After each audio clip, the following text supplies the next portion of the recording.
Hello and welcome to Beyond the Scale, Weight Loss and Wellness. I'm your host, Coach Monica. I'm joined today by Coach Darcy, and we are here to guide you through the ins and outs of a lifestyle that's transformed not just our lives, but the lives of countless women navigating the waves of perimenopause and menopause. Whether you're here to shed weight, understand your body better, or simply find a community that gets it, you're in the right place. So sit back and enjoy the next few minutes as we tackle the hot issues of today. Welcome to Beyond the Scale, Weight Loss and Wellness. I have been looking forward to this day for a long time.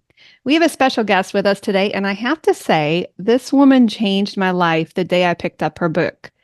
Dr. Vera Tarman is the medical director of Renaissance and a senior staff physician at the Salvation Army. Dr. Tarman has a special interest in the clinical syndrome of food addiction. She is presented at international public forums and media platforms to educate and advocate on this subject. She is the author of Food Junkies, Recovery from Food Addiction, and is the co-host of the popular Food Junkies podcast. She is also the founder of the free Facebook group called I'm Sweet Enough, Sugar Free for Life.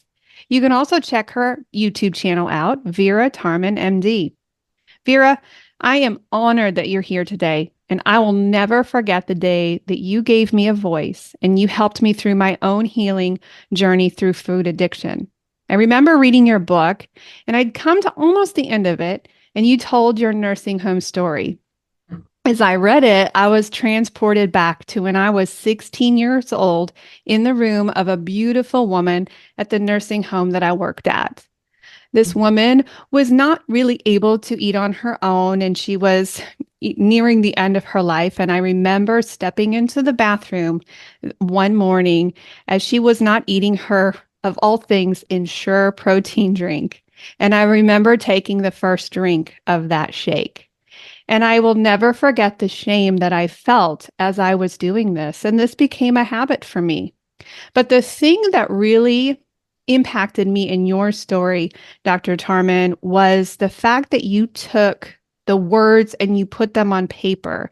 And that really helped me in my healing journey as I continue, as we all do, continue to heal from food addiction. And you gave me a voice, and you allowed me to open my mouth and speak out, because if I felt that addiction at a young age of 16, how many people are struggling with the same thing? So thank you, Vera, for giving me a voice and helping me with my continuing healing in my journey. So I want to start there, if you don't mind. You have a legacy in bringing hope to those of us who were never able to find freedom to be honest with our food addiction. And something brought you particularly to this point. And so I was just wondering if we could open the podcast with you just starting with your story and how you came into this space that you are in today. Could we start there?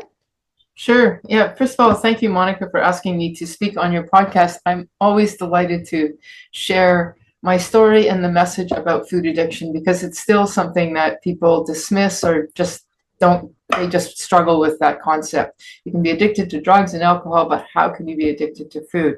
And of course, I felt that way too early on, and that's sort of how my story started. Interestingly, you brought up the nursing home story, and you're asking me to give my personal story now, because it started from the personal and then moved into the professional. And I remember thinking, when I wrote the book, how much do I want to self-disclose about myself?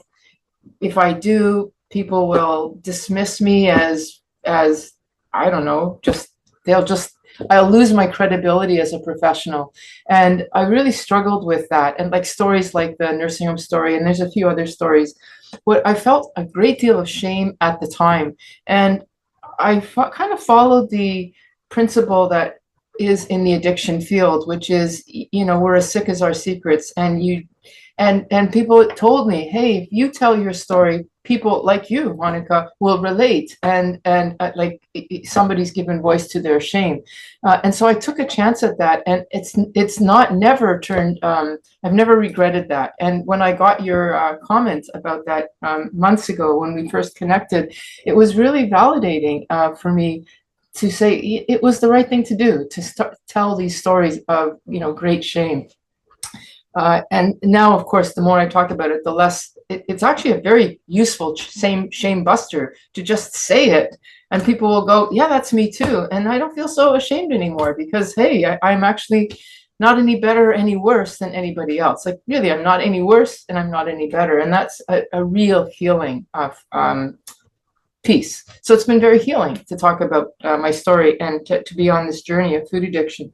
So that's, I wanted to say that. And so how I started in the field was that, like many other teenage women, young women, I felt when I looked in the mirror that I was too fat, and I called myself all sorts of terrible names. I look at those pictures now and I think, what was I talking about? I looked fine.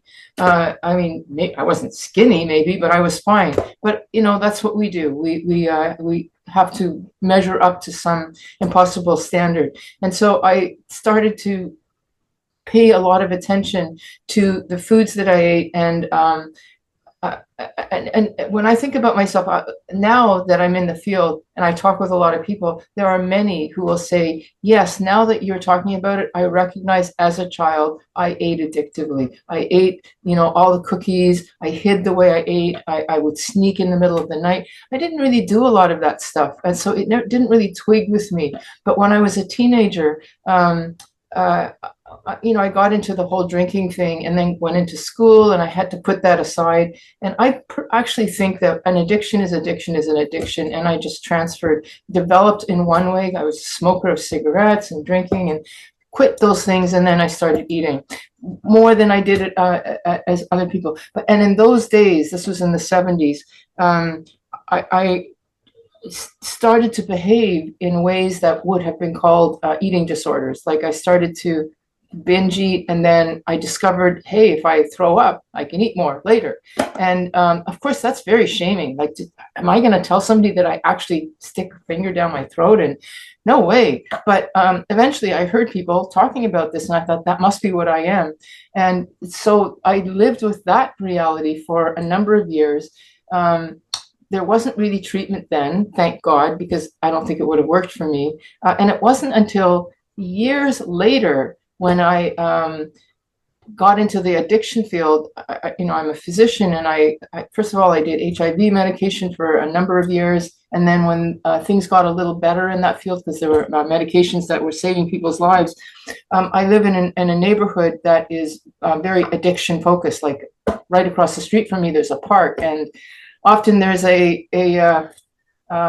tent city of drug users. So anyway, I got into the addiction field, and then I started to hear language that just struck me as, this is how I treat food, because I was still struggling with food. Like, I'd been struggling with food for years. I'd learned how to manage, but if I wasn't eating too much or dieting, I was thinking about food. Like, number one on the mental platform was food, no food, how to lose weight, and then the rest of my life. And when I got this thing about addiction, I thought, that just fits the picture. And then when I started to work in that model, that whole mental landscape started to break up, and I actually had clarity, like the sun was shining many times. And anyway, that's the beginning of the story. And I'll just end this question with, when I got in the addiction field, I started to read, obviously I'm studying, I'm learning about addiction and whatnot. And Nora Volkov, who is the American Society of Addiction Medicine chair or head researcher, she's a very big name there. She started talking about food addiction. And this was in the days when they had just discovered that rats will choose sugar over cocaine. And that was big news then. I mean, we know it now, but it was like big news then. And it was like, hey, anyway, to me, that was like, there's science behind this. Mm-hmm. And then I got onto it. That's when I made it a professional mission as well as a personal one.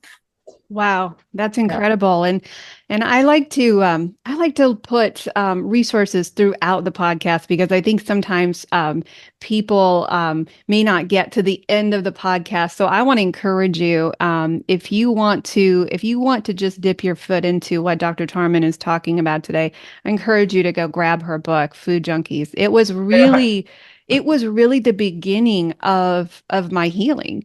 And I did a kind of a weird thing because I also struggled with weight. And I think I've told you my story a couple of times. When I first began my journey, it was because I was 120 pounds overweight, and I thought that was my issue. And Uh-huh. and it wasn't until I picked up your book and I began coaching. So I went into the professional field myself with coaching, and I hope that as we have coaches listen to this podcast, that this will also empower them to say it is not weakness to say, I struggled here, or I had a situation like Coach Monica and Dr. Tarman are talking about, and it gives them courage to kind of come out because as you heal others, and others will grab courage. I grabbed a little bit of courage from your book, so I encourage you if you have not read this book to go get it and read it. And when you say the word freedom, I resonate so deeply with that. I remember hearing Benton Johnson speak on Ben Azadi's podcast, and she gave words to the things that I was struggling with my own clients, and addiction is it. That is the word. And that is the missing piece of what most people come to me and perhaps to you as I need to lose weight when it's a much, much deeper, much deeper issue. And once you find that issue, it is total freedom. Yeah, and it's freedom not just from weight gain, like the weight yo-yos of going up and down, which is what happens if you don't get the concept of addiction. But it's also that when you might be a normal weight, you might be doing really well, but if you're still thinking about food, you're still waiting for that one day when you can have a break, like the treat day or something like that. That's not freedom. Like No. we're talking about mental freedom.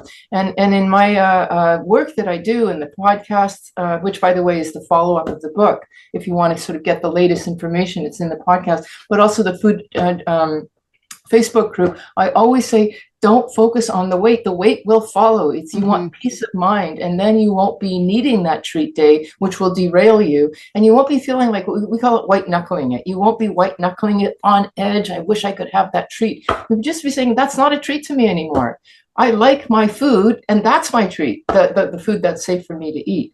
Yeah, so it's all about mental quiet. And addiction is the word. If I can just say, if you don't like the word addiction, a lot of people don't like it. They'll say, why would you stigmatize somebody who is already obese? Maybe obesity has a stigma. There's no question about it. Why add another stigma? Then just call it something else. You can call it, I like to use the word dopamine impairment syndrome. Like I have something, you don't have to call it addiction. That is what it is, but there are other terms that we can use. And so we'll just have to find other ways, other words. I love that. I love that. There is so much talk these days about diets and weight loss. The whole body positivity movement, Yes. the intuitive eating, the starvation diets, but no one talks about the reality of food addiction, at least here in the States. Yeah. And so I was wondering if you could unpackage this for our listeners today. What is the definition of food addiction, and how would someone know if they struggle with it? Okay, so you're right. Nobody wants to use that terminology, and it's not supported in the public, the professional, and the economic. Like the food industry, of course, if I say that you have an eating disorder, it's your fault. It's something with you and your genetics or your psychology. It's not the fact that I am creating foods that are addictive. So the food industry is not going to be on our side with this one. The professionals, I think it's a turf war. Quite frankly, the eating disorder community emerged in the 70s and 80s. That's the psychologists. And then there's the bariatric physicians that do all the surgery and the medications. they own this field. And we, food addiction professionals, I have nothing to sell you. I have nothing other than to derail the food industry or even the medical industry and say, you don't need the meds, you don't need the surgery. So we're not friends with either of them. And that's why you're not going to hear this message. But what is the definition? I'll answer your question now. Basically, if you're doing any kind of behavior, despite negative consequences, behaviors that you would like to stop, but you can't because of negative consequences. So that can be food, cigarettes, drugs, alcohol, whatever. What it looks like with food is, do you you can't say, do you like the food? Do I like high ultra processed food? Do I like sugar? Of course you will. The food is made to be likable. We call it craveable in the food industry field. Is it craveable? Is it highly desirable? Highly palatable? Of course it is. So that's not an indication. But when you have it, are you able to control the amount or even stop? And that would mean that if you have Girl Guide cookies over there, don't you? Like I don't think so. Yeah. Okay, well, anyway, they're cookies that, I guess Girl Guides is, I don't know if that's Canadian or American, but certainly it's in Canada. Young girls sell these things for fundraising efforts. Yes, the Girl Scout. Yeah. Girl Scouts. Okay. Yeah. They're absolutely delicious, but who can have just one? If at best you're going to have a row of the 3 rows, but a food addict will likely have 2 or the whole bag by the end of the day. And then if they have the bag, they probably ordered a few because they're going to give some to their family. No, they have the whole thing eventually. So can you control your amount? Or can you even stop? And if you struggle with that, it's so craveable, which in brackets means it's dopamine spike. It's a physiological thing that's called dopamine that's been spiked. So that's the first definition. Then do you find that it has negative consequences, like I'm gaining weight, or I'm becoming pre-diabetic, or it's costing me too much money? Like eventually, like there are some people who can literally spend $100 on junk food in a day. Like it can get to that level. So are there negative consequences? So that's the second thing. The third thing would be, do you find that you need more to get the same effect? It's what we call tolerance. And once tolerance kicks in, that means that I'm actually now, there's a neuroadaptation, there's a change that's happened in my brain. And now in order to get that nice feeling of that first row of cookies, a row of cookies doesn't do it anymore. I need to have the 2 or the 3 just to feel any amount of satisfaction or pleasure. And eventually that's not enough, because you're actually starting to neuroadapt and become tolerant. So if those are criteria, so are you thinking about food a lot, or the consequences of having eaten too much? Are you starting to suffer from the consequences like weight loss weight gain? Do you need more to get the same effect? Are you starting to develop a negative relationship with food, like you don't tell people the truth, you don't even tell yourself the truth, which I think is a classic example of night eating. I don't even want to see myself eat, but I'll binge out at night. I really actually think that night eating, which is a thing, could be a manifestation of food addiction. Do you try to stop and you can't stop? These are all criteria. Are you embarrassed about it? So if you check off all these things, that's basically the picture of food addiction. Of course, that looks like an eating disorder. And the fundamental difference is, and this is a crucial difference that is very hard to measure scientifically, because they look the same on the outset, like an eating disorder. So that would be somebody who binge eats or is a bulimic. They are eating for comfort or for psychological distress, and food is a tool to deal with their distress. And the treatment for that would be fix the problem, and then you don't need the food anymore. Now, you wouldn't tell an alcoholic, fix the problem, and then you don't need to drink anymore. They have to stop drinking, and then they can fix the problem that keeps them drinking. But anyway, I don't want to complicate things. I'll just stay with the food. So if you're eating because you're upset, and then when you're not upset anymore, you're okay, then chances are you're not a food addict, or not yet. The food addict is whether they're happy or sad, or it doesn't matter what, just bored. They have a little bit of something, and they weren't thinking about food, but then they see it and they want it, or they might have been thinking about food. But anyway, whenever they have it, now they can't stop. And so the treatment there is they have to stop and let the neuroadaptation sort of realign itself. So in other words, absence. You have to stop and let things realign themselves so that you don't want it anymore. But there's a period of what we call stopping, abstinence, and then withdrawal, because you're going to be in withdrawal. That's the difference. With an eating disorder, you don't have withdrawal. You can stop when the problem is solved. With a food addict, who cares about the problem? That might have got you to pick up, but now it's all about the food. And I can be totally fine. I've been food sober for certainly more than 15 years, sugar free for 20 years. If I were to pick up sugar again, maybe not the first time or the second time, but eventually within, if I did it every day, by 2 weeks, I'd be back in with my face in the sugar, eating way more and all that stuff that I used to do before. That's addiction. And that's it. Wow. Yeah. Doesn't matter if I had problems or not. I'm still doing it. Yeah. Right. Can we bring in this term? And I have a lot of clients who come to me, number one, they want to lose weight. And then we get a few weeks in, because we can give macros. I'm a macro coach. I can do that. I know the science behind that. But we get a few weeks in. I say after the honeymoon phase is over, after maybe even the first 30 pounds. Then we go into this thing called emotional eating. And emotional eating addiction. So many people think that food addiction and emotional eating go hand in hand. And I think perhaps maybe one comes first, but I was wondering if you could define, you already defined, the food addiction part. Could you define maybe and go into some of emotional eating and how you would work with a patient who maybe struggles or maybe comes in with emotional eating first that has turned into, food addiction? Could you just bring in the whole emotional eating factor to this? How does that relate? I think that, so emotional eating,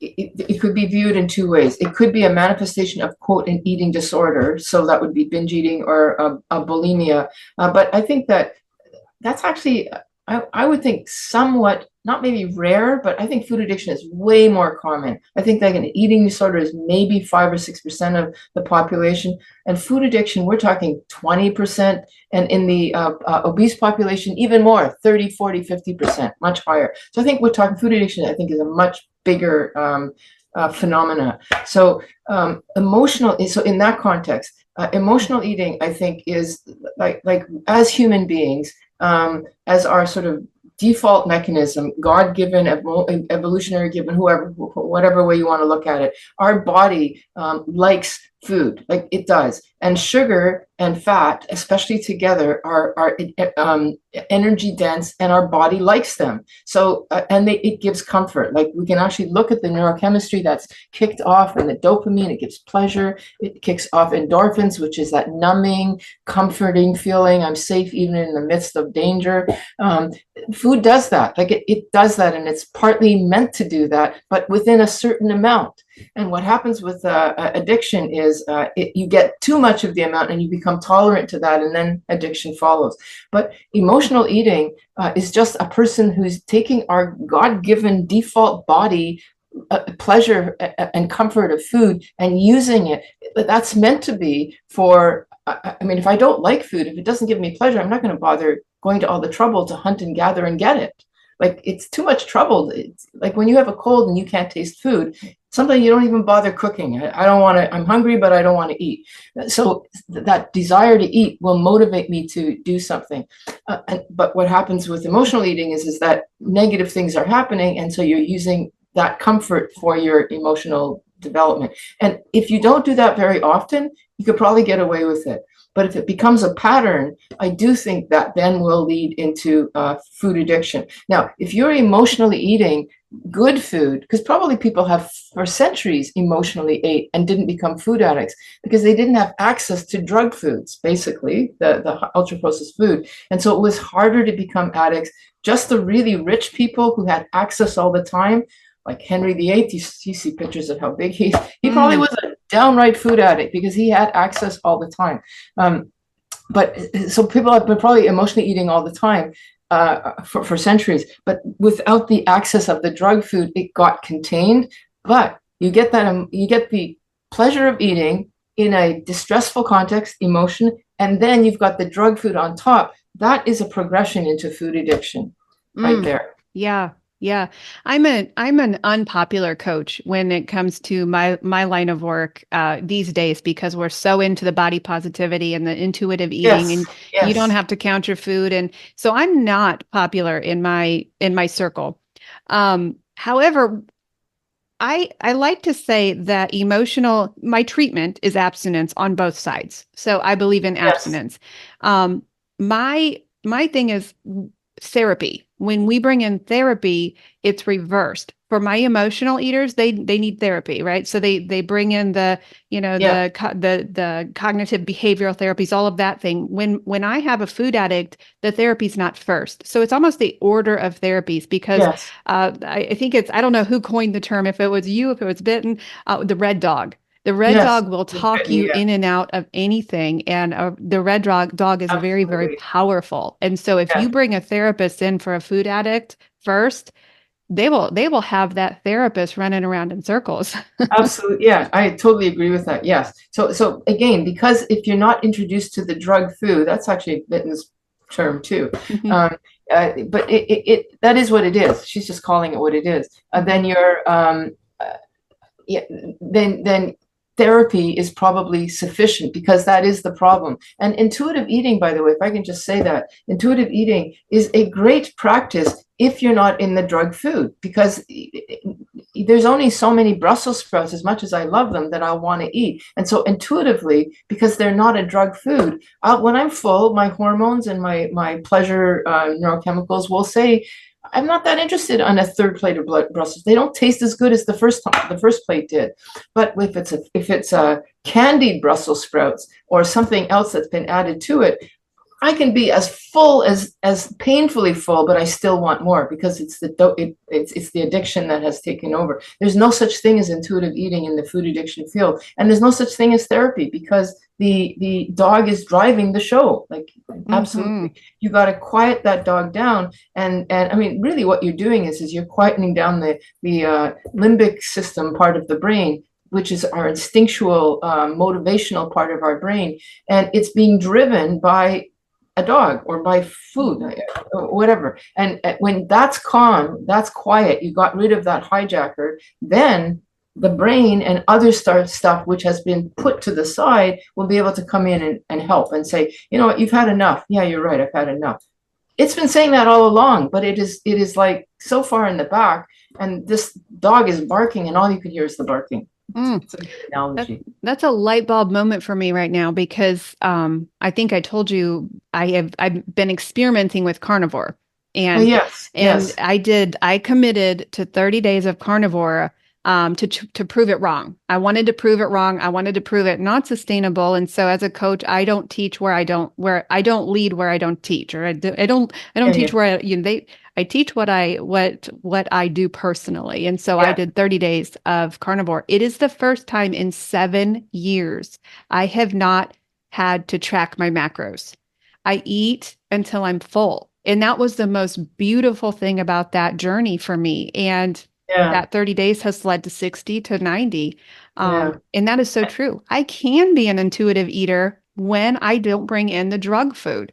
And the drug exactly. And food could and for be you, keto sweets. yeah, yeah, and drug food, yeah, exactly. Keto sweets. It can be, some people are much more carb sensitive than others, Hmm. and that is I think a genetic feature about some people that they just cannot tolerate as many carbs as other people. And it seems to be that the magic number is 30 grams or maybe up to 50 Hmm. grams, and then it's up to that. So carnivore, it's what? It's like 5 grams or like It yeah. is. Yeah. Yeah. So, and if you're thriving on that, it might be that you're a more carb sensitive, and it may not be that genetics, but that you have in your history, in your past, devastated a lot of the normal carb capacity in the same way as a person. You may be predisposed to diabetes, but you're not a diabetic unless you're type 1 diabetic, where Mhm. that's an entirely different thing. But a type 2 diabetic, you may be predisposed to it. But if you're eating carnivore or something, that it's never going to manifest itself. And similarly, neither will addiction manifest itself. But some people will become diabetic sooner than others because of the genetic piece and the fact that they cannot tolerate carbs as well as other people. And I think that's the same with food addiction. Yeah. I don't Yeah. know if I told you this, but I had lost all of my weight before I found out I was a food addict. Ah, And my journey was backwards because I thought I had given up. I had lost 120 pounds. I thought that I had done my due diligence, and I was coaching at the time. Well, then I took the food addiction test, ah, and Bitten told me, "I'm sorry, Monica, you're a food addict." I was so angry with her. I'm like, "No, I'm not. ah, I do just fine." Well, turns out that I needed to take my keto sweets with me yes, wherever I went. Turns out that alcohol is also another symptom. And so I had yes, some more healing to do after the weight was gone. And so, yeah. And uh, that's really good you got her because eventually, I hate to say it, but you could have gained that weight back. mm, yes. And that, how painful is that? You go Oh, to it's all that painful. work. It's the same as people with surgery and Hmm. whatever. They do all that work only to see it creep back. It's like so painfully frustrating. This. Yes, if you get the food addiction piece, you're protecting yourself from that. It's an inevitability, I think. And Oh, even in the medical world, the bariatric world, we don't tell people to lose weight anymore because they're just going to gain it back anyway. hmm. So what do? We don't even look at lifestyle changes, which is what we're talking about here. We just immediately go to the meds and the surgery, which is great for 5 years, and then it's not great anymore. Oh, it's so funny that we're rounding the corner because I was just going to ask you if we could dip our toe into a little bit of controversy, and talk about a really tough situation. And I want to talk about the elephant in the room because right now, and my practice is experiencing this right now, there is a move to shortcuts.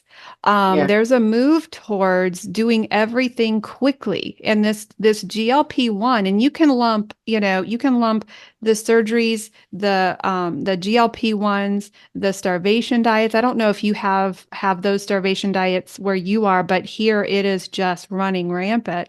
And ah, and so when I think of this topic, I want to first start off by saying I want to express empathy on the front side of this topic because I remember the day that I was sitting in the college that I worked at and I wanted help for my weight. I was desperate. And Dr. Tarman, I fear if these things would have been available at that time when I sat in that parking lot, I was so desperate for my for the body fat to leave my body. I fear I would have done this, and I fear the results of what would have happened.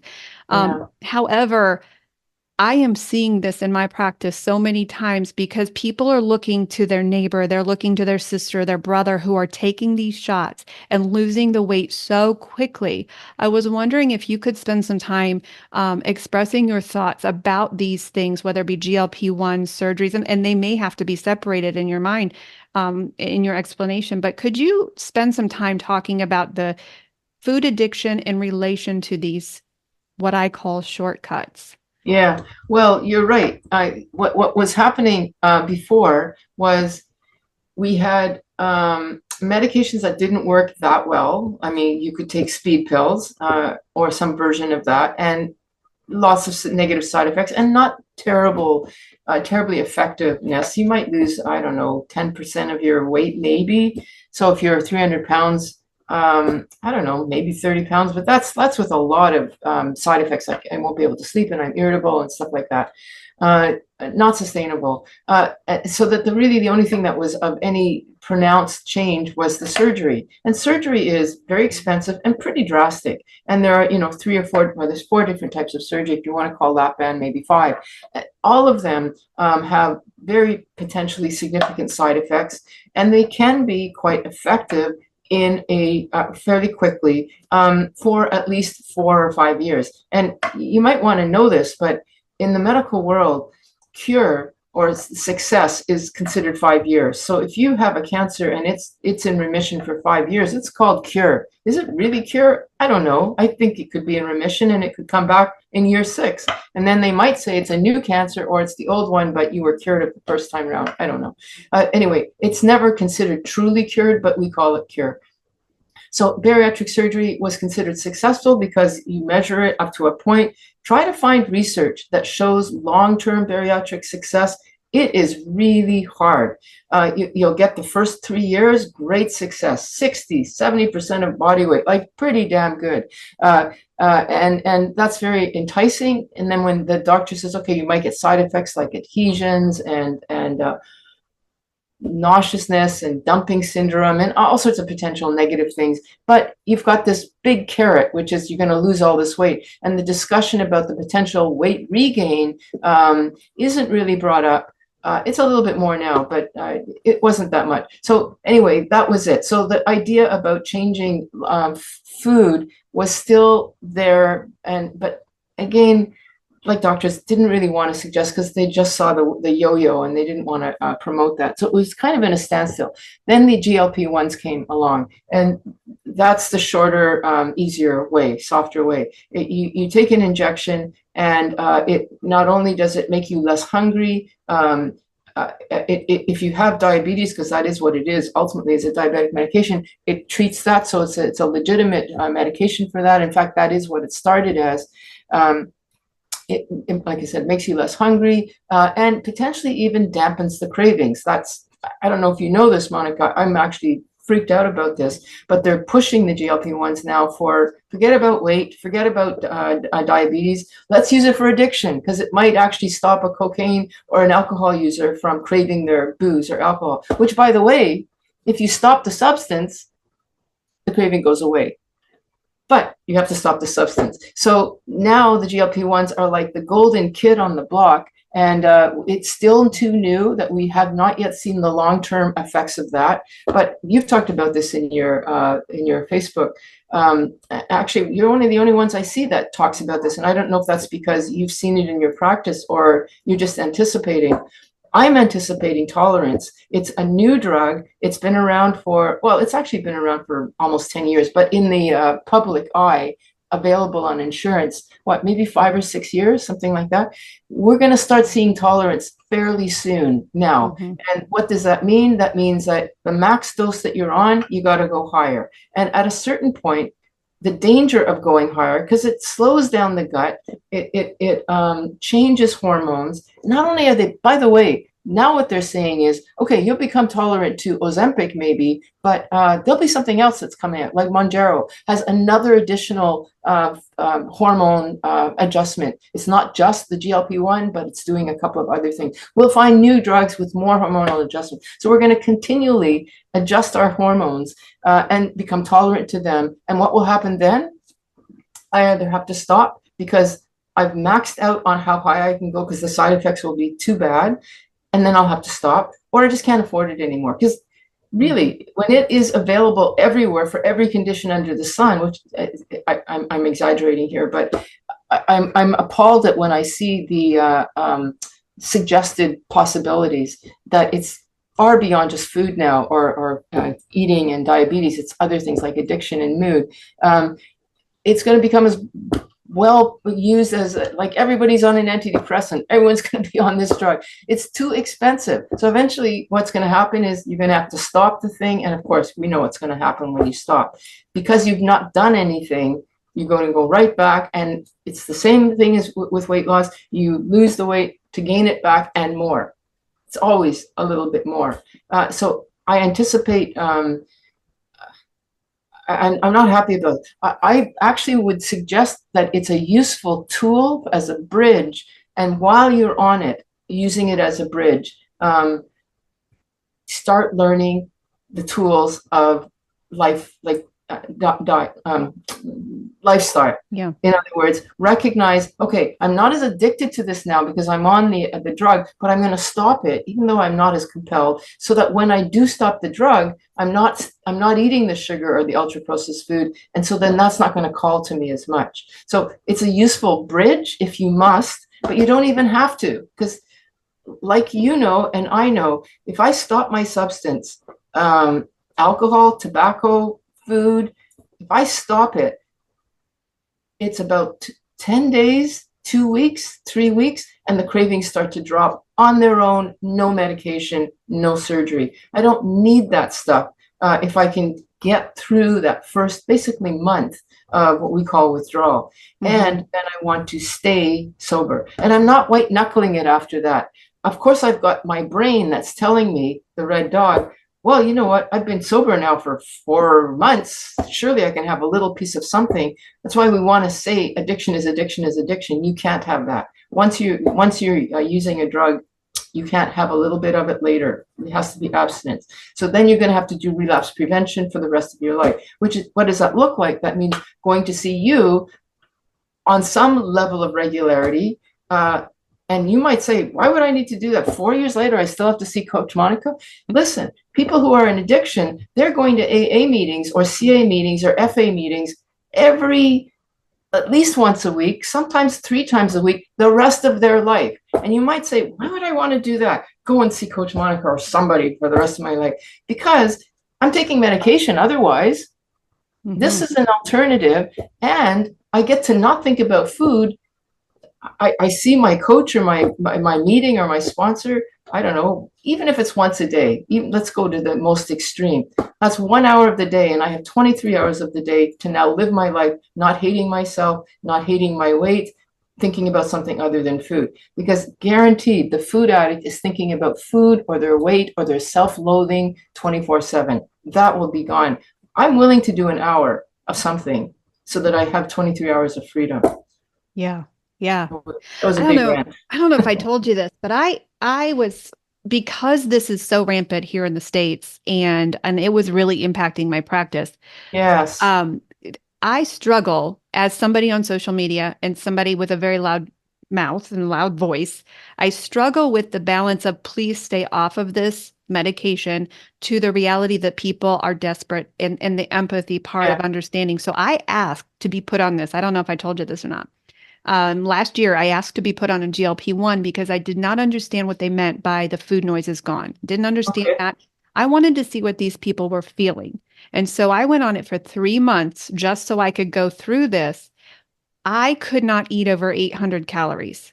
Wow. I was literally, and the scale moved. The scale definitely moved. I could not eat over 800 calories. And what I knew would happened with which was the metabolic adaptation. So when you eat it, at the lower calorie, that's why they gain it back so quickly. And then when the new food noise comes back raging, then they're eating a normal 1,200 calories that it takes to keep a toddler alive. And then they're wondering why they gain weight with just one meal at Texas Roadhouse. And so what I did was I created a program. It's a GLP-1 reversal program where I put them on a reverse diet, but I don't want them coming off of that medication first. I need them on the medication. As their doctor lowers the GLP-1, I raise their calories on a reverse diet. And so I struggle being a coach, kind of putting my feet on both sides because I know the reality of these people who are taking it and who are desperate. And not wanting that weight to come back, because I've been abstinent for 7 years. I've kept my weight off for 7 years, but my journey didn't begin the first day I put the sugar down. My journey began the day that I lost that 119 pounds. That's when my journey began, was maintaining it, keeping that weight off. It's not hard to lose it. It's hard to keep it off. Yes. Absolutely. So we see the end of the road for these people who are on it, and it breaks my heart. And I want to not bring shame to however they got the weight off. I want them to keep it off. And so I appreciate you being brave enough to talk about it, because we also want to prevent people from starting it, so yes, it's a marketing nightmare for me. Yes, and I spoke to in my podcast. I interviewed somebody, a bariatric doctor in Toronto, Canada, and she said before the GLP-1s, she worked. I liked her because she did a lot of kind of therapeutic work along with she was a bariatric physician, so basically a weight loss physician. And she had the capacity to use medications, but she also wanted to do the cognitive therapy and all that kind of stuff. And so she did a mix of that, and I thought, okay, that's not bad, because at least then the person's learning, and she got the concept of abstinence for those people who were willing to do that.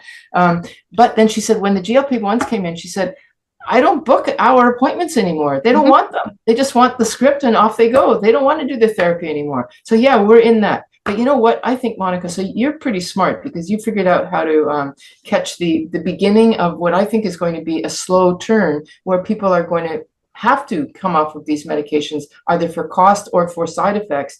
And we're going to start seeing those patients who left us for a while coming back. So you're catching them. That sounds like a very smart move on your part. But I think it's going to happen. We will see a tide of that. But it may take a while because, as I said, they're going to come up with new meds, and that's more hope. That's new hope. Yeah. And by the way, a lot of people are doing both. Let's do the surgery and the meds. Wow. Yeah. Yeah. Wow. Well, Anyway, eventually those are short-term. They're quick fixes, and they're fairly short-term in the larger scope of a person's lifetime. Yeah, they really are. I've had several clients come to me who didn't tell me they were on it. And I had to let them go, because I tell my macro coach, you don't give feedback if it's under 1,200 calories. We need our people to eat. And we were finding that people were eating 800 calories. And we're like, finally it started coming out. Oh yes, I am on a GLP-1. Well, that's a whole different treatment. It is. And you've said it yourself. When you lose that kind of weight because of that, what are you losing? You're not losing fat. You're losing protein. You're using muscle as well. That's not good. No, it's not. Well, I was wondering. Especially because, let me just finish this. Especially because when you regain the weight, it's not protein and muscle that you're regaining. It's fat. Like you've lost something significant when you've lost it only to regain. Yeah. I just saw an article today that they're doing new studies now, and they're seeing that as people are on this medication, it's actually building more fat cells. It's actually putting more fat cells with Ozempic, and in particular, it was the article that I read today. There's just so much coming out, and it breaks my heart because my friends are on it. It's hitting home for me, and it's just so sad because we have the key, and it's a lot of hard work. It was a lot of hard work to heal from food addiction and to lose the weight. It's hard, but I think you either do the hard on the front side or you do the hard on the other side. Exactly, that's it. Like they say, choose your hard. Exactly. Yeah. So as we wind towards the finish here, I want to bring another side to weight loss. I think that you do the same or you believe in the same kind of treatment, abstinence, but we also, in my practice, we do the 12 steps. And I was wondering if you could give your thoughts on that second step, on how spirituality belong in weight loss? Does it belong in treatment? Does it belong in addiction? How do you use spirituality on your side of the world as you see from a doctor's perspective? Yeah, well, I'm a doctor who values the 12-step program immensely. I think that therapy has a place, and I think that the 12-step program has a place. I love that program because it does two things. It first of all, it's addressing addiction specifically, because that was Bill W.'s whole point. He took a program that already existed, the Oxford group. I think it was 8 steps or something like that. And he said, I need something for addicts, for addiction. And so it speaks right away to all of those issues. In a way, it's a spiritual program for addiction, and that's great. But the fact that, so I like the addiction part of it. And I also like the fact that because it is so ubiquitous and prevalent everywhere, it's free and it's available 24/7, especially virtually now. So there's no excuse for, well, there's no meeting at 12 o'clock at night, or there's no meeting in where I live. There's a meeting everywhere all the time. So that's that. And, coaching and therapy and all that stuff is good, but it's not available 24/7. It's just too expensive, even if it was. So there's that. But it's a spiritual program that's for addiction. And I like the spiritual piece because with addiction, I mean, you could think of it as two ways if you want. I actually think that addiction, people who are more prone to being addicted are basically spiritual seekers who have gone awry. They've gone lost. I mean, we have a very secularized society now.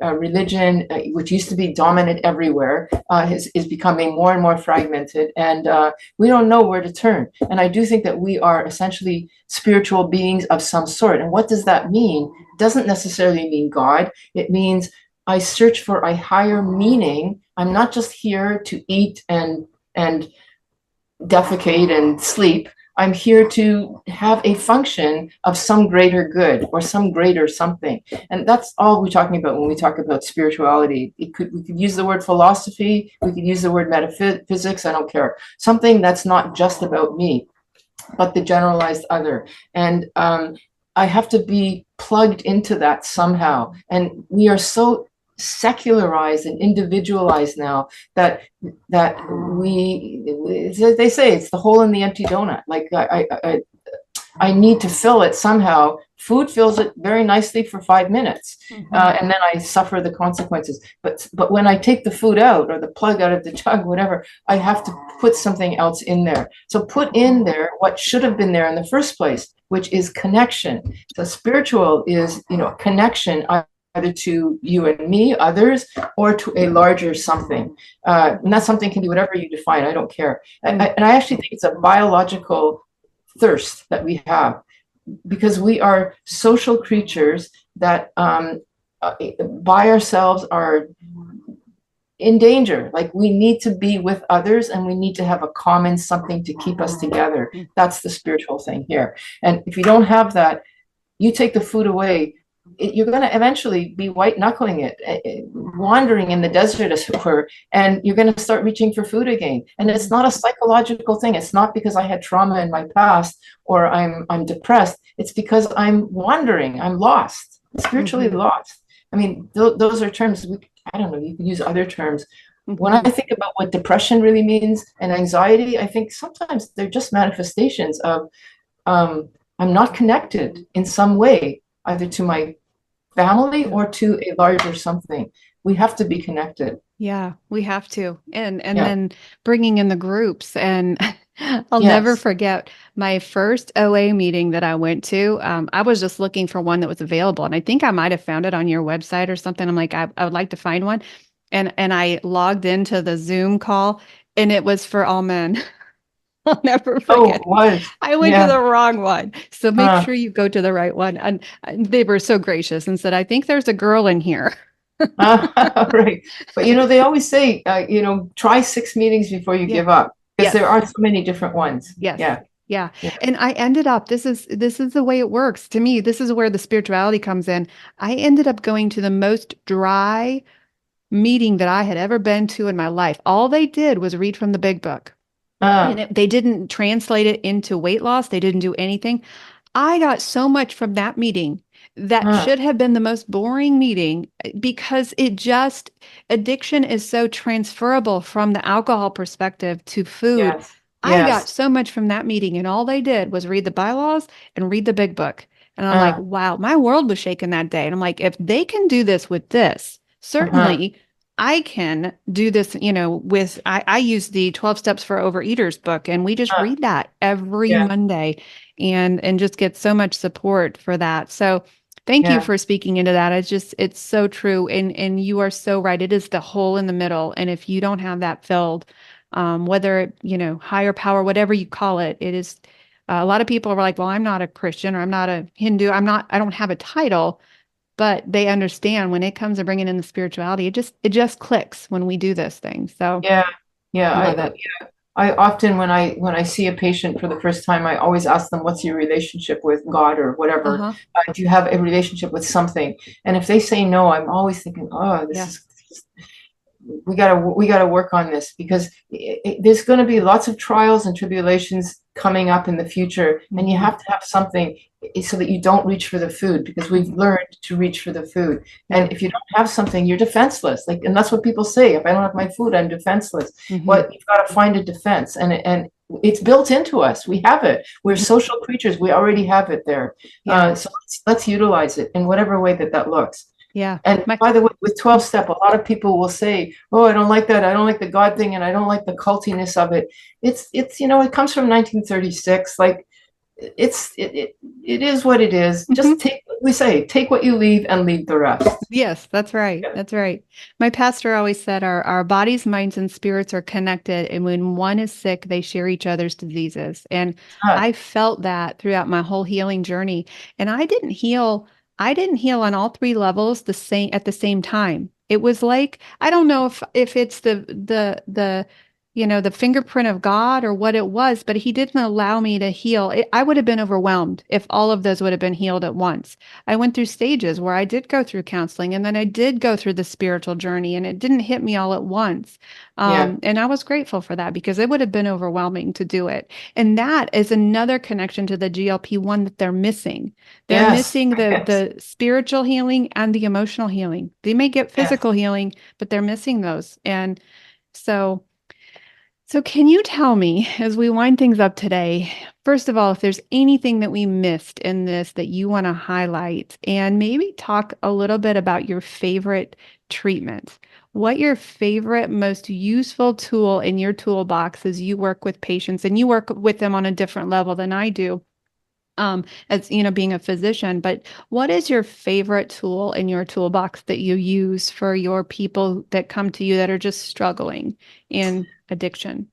Well, I guess the most essential tool is abstinence, and what can I do or what can you do to support the abstinence? So to teach the essentiality of that. And so that often will involve me explaining the neurodynamics behind that. Like there's an actual biological reason why abstinence is actually more peaceful.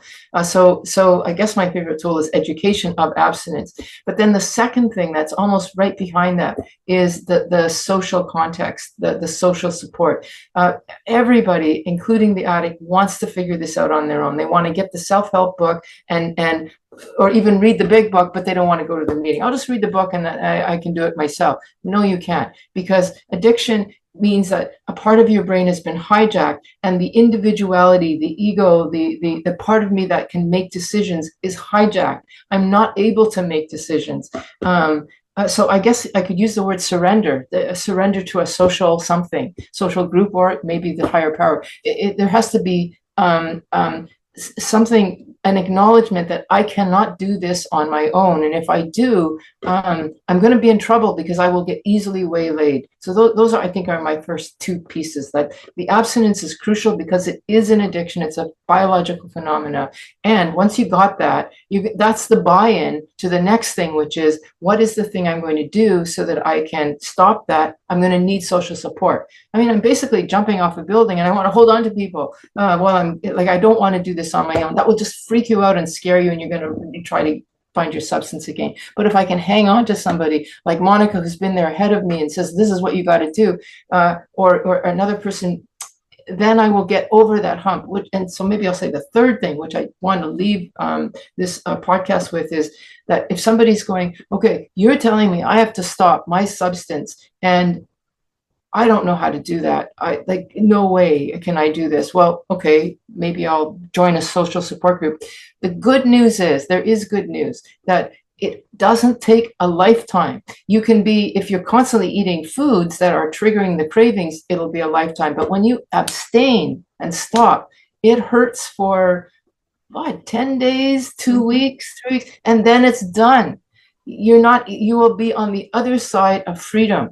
Like, I'm an ex-smoker. When I walk by a smoker now, I just think, oh, the smoke, get away. I'm not going, oh, I want that cigarette. It's like, I'm relieved. And when I go into a Starbucks and I see all that stuff, I'm relieved that I'm not being called to. I'm like, thank God I'm not there anymore. That's how you'll be in 3 or 4 weeks. The trick is that you don't get caught in the red dog little whispering that's saying, oh, it's my birthday. They just made me something. I have to eat this. No, you don't. You protect your abstinence. But anyway, the good news is it doesn't hurt for a lifetime. It's actually a relief. It's a great life. Freedom. Freedom from obsession. It is not being dependent on anything, being able, I was reading your book, just kind of catching up today, and you talked about the different treatment, the different kinds of treatment. And the one was, cognitive behavioral therapy. And the other one was doing it on your own. I think you called it resistance. I forget what the term was, but doing it on your own. And I'm like, I'm not one of those. I can't. I'm pretty stubborn. I am pretty stubborn. I've got, if I say I'm going to do something, so part of that does work, but man, I need my people. And so we were meant for a community. Vera, how can we, number one, how can we support you? Because you are a hero to so many people. I look at your Facebook group and I'm in there, and I watch you work with those people in there, and you just amaze me every time. How can we find you, and how can we support you? What is the best thing we can do to support you? Okay, well, thank you for asking. Well, so the way that you can find me, you can get the book, Food Junkies, Recovery from Food Addiction. That is a way that you can support me, is to tell other people. You know what you can do? You can tell your doctor about it, or tell somebody who's an opinion leader about it. And I'm even willing to send a complimentary copy if you want to give me the name of somebody who you think has a voice, to pass it on, because pass on the message. And my book was written to be a vehicle for that. And I do have the another way to learn more is the Food Junkies podcast, which is where we interview people now. I mean, that book was written in 2019, or updated then. But you know, things have changed since then, and the Food Junkies podcast keeps up with that. Another way to support me, or that just to find out more, and I'm usually quite active, as you said, is in the Facebook group. So that's I'm Sweet Enough, Sugar Free for Life. It's a free group. And in that group, I keep a tally of all the coaches that are food addiction friendly or food addiction trained, so that you're not going to go to somebody who says, I just have a little bit once in a while. You want to be able to be safe that way. So I keep a tally of all those people, a tally of groups, some free groups. So the Facebook group is please join that. And then finally, I'm now doing a YouTube channel where I'm doing some educational videos, which are free. Subscribe and like. Is that new, Vera? I was like, you gave me the notes and I'm like, I didn't know she had a YouTube. That's amazing. I started it about 6 months ago, something like that. And, I'm making videos all the time about, like the latest one was weight regain. Why do we regain weight when we've lost weight? And, some of the science behind that. So anyway, check that. It's Vera Tarman MD is my channel. And, subscribe or like the videos.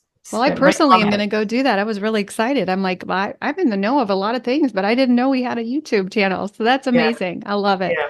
Okay. I love it. Well, I am so grateful that you spent a whole hour of your day. I know that's a lot some days to schedule, and I just am so grateful that you have become a part of my life. And thank you for giving me the voice that I needed. It was so difficult for me to actually realize we could say some things, because sometimes when you're a leader, you have to be strong and you have to look like you have no troubles, and that's false. I think people heal from healed people, and so I appreciate you so much, and I'm just so grateful. And is there any last words of encouragement for our listeners today? Just that we interviewed you on the podcast, and you'll be coming up soon. So check out Food Junkies and listen for Monica. I love it. Thank you so much, Dr. Tarman. Thank you.